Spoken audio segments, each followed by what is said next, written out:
250 years ago, the United States Navy was born, forged even before America declared its independence. Since then, the Navy has helped shape not just our nation's history, but also the story of Northeast Ohio. From the Battle of Lake Erie to the ship that bears this city's name, our Leon Bibb takes us on that journey in this week's Then and Now. 250 years ago, a fledgling nation launched its first Navy, a handful of wooden ships of spirit and sail. Today, that U.S. Navy spans the entire world, even here on the waters of Lake Erie.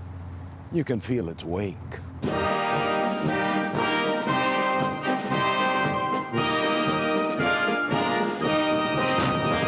In 1813, Commodore Oliver Hazard Perry led an American fleet into battle off Put-in Bay.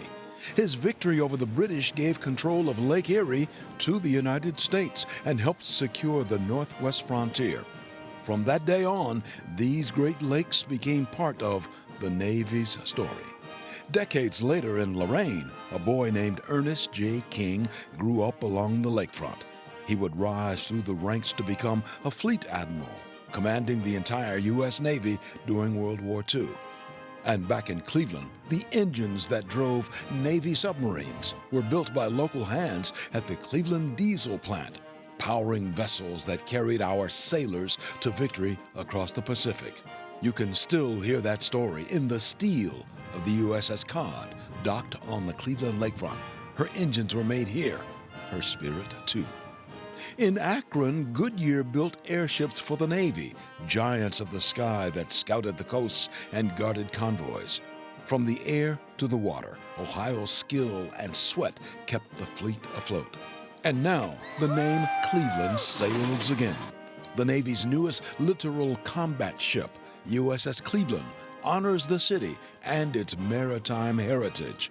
When she joins the fleet, she'll carry with her the echoes of every Ohioan who helped shape the Navy story. 250 years after the U.S. Navy first set sail, the spirit of that story is still felt right here on the shores of Lake Erie. A spirit of work and service and pride of country. Spirit from the shipyards to the factories to the families of those who've worn the uniform. Northeast Ohio has always looked to the sea, even from the heart of the Great Lakes. For 3 News, I'm Leon Bibb.